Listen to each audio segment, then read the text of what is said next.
কাবিল ভূঁইয়া জামে মসজিদ ফেনীর ছাগলনাইয়া উপজেলার পাঠাননগর ইউনিয়নের হরিপুর গ্রামে কাবিল ভূঁইয়া বাড়ির সামনে অবস্থিত। মসজিদটি দেশ বিদেশের মানুষের কাছে একটি গ্রামকে পরিচিত করেছে। কাবিল ভূঁইয়া বাড়ির বাসিন্দা এরশাদুল্লাহ ভূঁইয়া জানান, মসজিদটি শতবর্ষী। গ্রামের একাধিক সমাজের মুসল্লি জুমা সহ 5 ওয়াক্ত নামাজ আদায় করত এখানে। এক সময় টিনের ঘর করা হয়। দেশ স্বাধীনের কয়েক বছর পর ছাদ ঢালাই করে একতলা মসজিদ ভবন নির্মাণ করা হয়।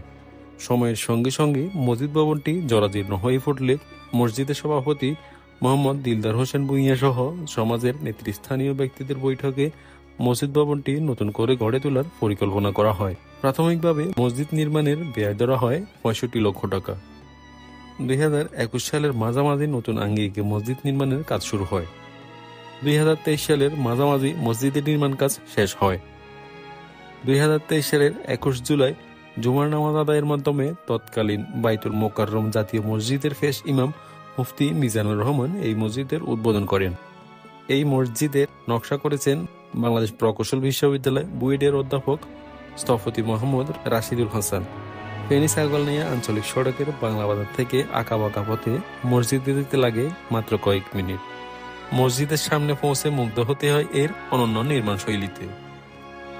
দূর থেকে মসজিদের সামনের অংশ দেখতে অনেকটা টেলিভিশন আকৃতি। মসজিদটি 2 তলা বিশিষ্ট। সুউচ্চ বিশেষ ধরনের মিনার মসজিদের সৌন্দর্য বাড়িয়েছে। মসজিদের ঠিক সামনেই পুকুর পাড়ে একটি ছোট আম গাছ।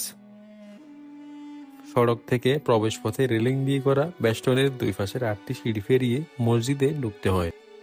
স্থানীয় বাসিন্দা মোহাম্মদ শহীদুল্লাহ জানান, দৃষ্টিনন্দন মসজিদটি দেখতে দূর দূরান্ত থেকে লোকজন আসে। 4% জায়গার উপর দোতলা মসজিদটি নির্মাণ করা হয়েছে। নিচতলা ও দোতলা মিলে একসঙ্গে 500 মুসল্লি নামাজ আদায় করতে পারে। মসজিদটি নির্মাণে এই যাবৎ প্রায় 1,65 লক্ষ টাকা ব্যয় হয়েছে। অনেকের অনুদানে নির্মিত মসজিদটিতে ইটের তেমন ব্যবহার হয়নি। পাথরের ঢালাই ও কাঁচ দিয়েই এই মসজিদের নির্মাণ কাজ শেষ করা হয়।